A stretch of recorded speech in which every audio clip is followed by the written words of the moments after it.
Hello friends, எல்லாருக்கும் வணக்கம். இன்றைக்கி நம்மளோட சேனலில் தேங்காய் பால் சாதம் எப்படி பண்ணுறது அப்படின்னு பார்க்க போகிறோம். ஒரு சில நேரங்களில் நம்ம தேங்காய் பால் சாதம் பண்ணும்போது அந்த சாதம் பார்த்திங்கன்னா ரொம்ப எண்ணெயாக இருக்கிற மாதிரி ஒரு மாதிரி ஸ்டிக்கியாக இருக்கும். அதோடு மட்டும் இல்லாமல் இந்த சாதத்தில் பார்த்திங்கன்னா தேங்காய் பால் அப்படியே திரியாக தெரிஞ்சிருக்கிற மாதிரி இருக்கும். அந்த மாதிரிலாம் இல்லாமல் நல்லா உதிரி உதிரியாக பர்ஃபெக்டான தேங்காய் பால் சாதம் எப்படி பண்ணுறது அப்படிங்கிறத நம்ம இன்றைக்கி பார்க்க போகிறோம். வாங்க வீடியோக்குள்ளே போகலாம். முதல்ல அதுக்கு தேவையான அரிசியை நம்ம ஊற வைக்கலாம். அதுக்கு ஒரு பவுலில் மெஷர்மெண்ட் கப்புக்கு 2 கப் அளவுக்கு பாஸ்மதி அரிசி எடுத்துக்கோங்க. முதல்ல அரிசியை ஒரு 2-3 தடவை தண்ணி ஊற்றி நல்லா கழுவி எடுத்துக்கோங்க. நல்லா கழுவுனதுக்கப்புறமா அரிசியில் கொஞ்சமாக தண்ணி ஊற்றிட்டு இதை ஒரு 20-30 நிமிஷம் வரை நல்லா ஊற விட்டுக்கோங்க. அடுத்ததாக இதுக்கு தேவையான தேங்காய் பால் எப்படி எடுக்கிறதுன்னு பார்க்கலாம். இதில் ஒரு அரை மூடி தேங்காய் நான் கட் பண்ணி எடுத்து வச்சுருக்கேன். இதை ஒரு மிக்ஸி ஜாருக்கு மாற்றிக்கலாம்.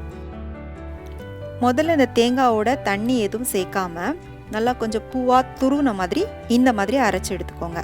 அதுக்கப்புறமா இதோட 1 கப் அளவுக்கு சுடுதண்ணி சேர்த்துட்டு அரைச்சிக்கோங்க. தண்ணி ரொம்ப கொதிக்க சூடாக ஊற்றணும்னு அவசியம் இல்லை. கொஞ்சம் உங்கள் கை பொறுக்கிற அளவு சூடு இருந்தால் போதும். ரொம்ப சூடாக ஊற்றி அரைச்சிங்கனாலும் உங்களுக்கு மிக்ஸி அள்ளி எரிஞ்சிரும் மேலே. இப்போ அரைச்சாச்சு. இப்போ இதை நம்ம வடிகட்டிக்கலாம்.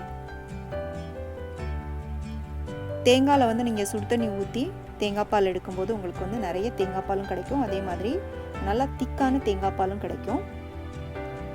இப்போ இதை பிழிஞ்சிட்டு அந்த சக்கையை திரும்பவும் மிக்ஸி ஜாருக்கு மாற்றிக்கோங்க. மாற்றிட்டு இதோட இன்னொரு அரை கப் அளவுக்கு சுடு தண்ணி சேர்த்துக்கோங்க. சேர்த்துட்டு திரும்பவும் இதை ஒரு தடவை நல்லா அரைச்சி எடுத்துக்கோங்க. அரைச்சிட்டு திரும்பவும் வடிகட்டிக்கோங்க.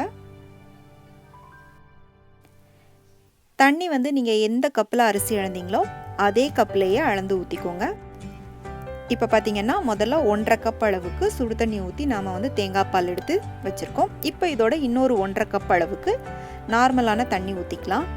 மொத்தம் 2 கப் அரிசிக்கு 1.5 கப் தேங்காய் பால், 1.5 கப் தண்ணி ஊற்றிருக்கோம். மொத்தம் 3 கப் அளவுக்கு இருக்குது. இப்போ இது அப்படியே இருக்கட்டும். அடுத்ததாக ஒரு குக்கர் எடுத்துக்கோங்க. குக்கரில் 2 டேபிள் ஸ்பூன் அளவுக்கு தேங்காய் எண்ணெயும் 1 டேபிள் ஸ்பூன் நெய்யும் ஊற்றிக்கோங்க. எப்போவுமே நம்ம தேங்காய் பால் சாதம் பண்ணும்போது எண்ணெய், நெய் இந்த ரெண்டுமே கொஞ்சம் கம்மியாக சேர்த்து பண்ணணும். ஏன்னா நம்ம தேங்காய் பால் சேர்த்து பண்ணும்போது அந்த தேங்காய் பால்லேருந்து எண்ணெய் பிரிஞ்சு வரும். அதனால் என்ன ஆகும்னா, நீங்கள் எண்ணெய் அதிகமாக ஊற்றிட்டிங்கன்னா ரைஸ் ரொம்ப ஒரு மாதிரி எண்ணெயாக ஸ்டிக்கியாக இருக்கிற மாதிரி இருக்கும். அதோடு மட்டும் இல்லாமல் நம்ம சாப்பிட்றப்போ ரொம்ப ஹெவியாக இருக்கும். அதனால கம்மியாக ஊற்றிக்கோங்க. நெய் நல்லா உருகுனதும் 1 டீஸ்பூன் அளவுக்கு ஷாகி ஜீரா போட்டுக்கோங்க. கூடவே 1 டீஸ்பூன் சோம்பு. இதில் பார்த்திங்கன்னா ஒரு நட்சத்திர சோம்பு, 4 கிராம்பு, 2 துண்டு பட்டை, 4 ஏலக்காய் எடுத்து வச்சுருக்கேன். இதையும் போட்டுக்கலாம். கூடவே ஒரு பிரிஞ்சி இலையும் சேர்த்து போட்டுக்கோங்க. இப்போ இதோட கொஞ்சம் மீடியம் சைஸில் இருக்கிற 3 பெரிய வெங்காயத்தை நீள வாக்கில் கட் பண்ணி போட்டுக்கோங்க. கூடவே உங்களோட காரத்துக்கு ஏற்ற மாதிரி பச்சை மிளகாய் போட்டுக்கோங்க.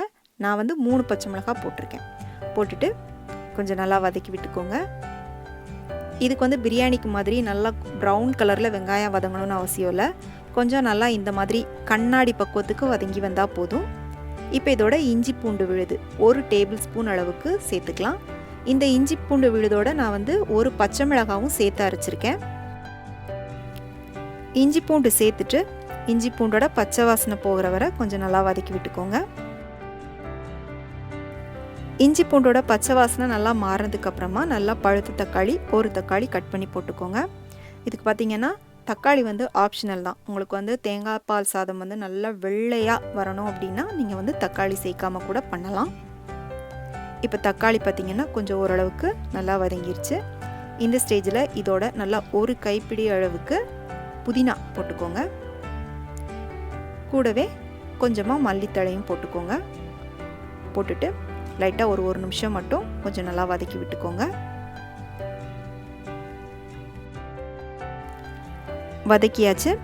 இப்போ இதோட நம்ம ஏற்கனவே எடுத்து வச்ச தேங்காய் பாலை ஊற்றிக்கலாம். தேங்காய் பாலை ஊற்றும் போது டீ வடிகட்டுற வடிகட்டியில் திரும்பவும் ஒரு தடவை வடிகட்டி ஊற்றிக்கோங்க. அப்போ சின்ன சின்ன அந்த தேங்காய் சக்கை இருந்துச்சு அப்படின்னா ஃபில்டர் ஆகி வந்துடும்.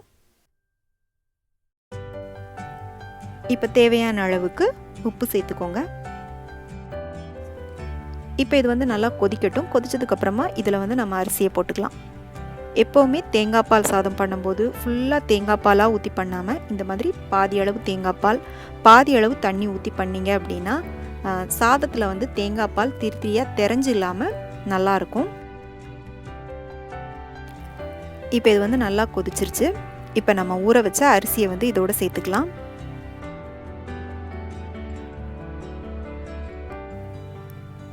அரிசி போட்டுட்டு நல்லா கலந்து விட்டுக்கோங்க. இப்போ இது வந்து லைட்டாக அப்படியே கொதி வர ஆரம்பித்ததும் குக்கரை மூடி விசில் போட்டுடலாம். குக்கரை மூடி விசில் போட்டுட்டு அடுப்பை மீடியமுக்கு வச்சு கரெக்டாக ஒரு 2 விசில் வந்ததும் அடுப்பை ஆஃப் பண்ணிடுங்க. இப்போ குக்கர் 2 விசில் வந்து நல்லா ப்ரெஷர்லாம் கம்ப்ளீட்டாக அடங்கிருச்சு. இப்போ நான் வந்து ஓப்பன் பண்ணி காமிக்கிறேன். பாருங்கள், நம்மளோட தேங்காய் பால் சாதம் சூப்பராக நல்லா உதிரியாக ரெடியாக இருக்குது. பாருங்கள், அரிசி வந்து ஒன்றோடு ஒன்று ஒட்டாமல் நல்லா தனித்தனியாக இருக்குது. அதே மாதிரி அந்த தேங்காய் பாலும் பார்த்திங்கன்னா திரியாக தெரிஞ்ச மாதிரி இல்லை. இந்த தேங்காய் பால் சாதத்துக்கு வந்து மட்டன் குழம்பு சிக்கன் குழம்பு நல்லாயிருக்கும். நான் வந்து இன்றைக்கி உருளைக்கிழங்கும் பச்சை பட்டாணியும் போட்டு நல்லா கறி குழம்பு டேஸ்ட்டில் சூப்பரான ஒரு குழம்பு பண்ணியிருக்கேன். இந்த ரெசிபி உங்களுக்கு அடுத்த வீடியோவில் நான் அப்லோட் பண்ணுறேன். உங்கள் எல்லாருக்கும் இன்றைக்கி பார்த்த இந்த தேங்காய் பால் சாதம் ரொம்ப பிடிச்சிருக்கும் அப்படின்னு நம்புகிறேன். பிடிச்சிருந்துச்சு அப்படின்னா மறக்காமல் லைக் பண்ணிவிட்டு உடனே உங்கள் ஃப்ரெண்ட்ஸ் அண்ட் ஃபேமிலிக்கு ஷேர் பண்ணுங்கள். மீண்டும் வேறொரு ரெசிபியோடு சந்திக்கிறேன். நன்றி, வணக்கம்.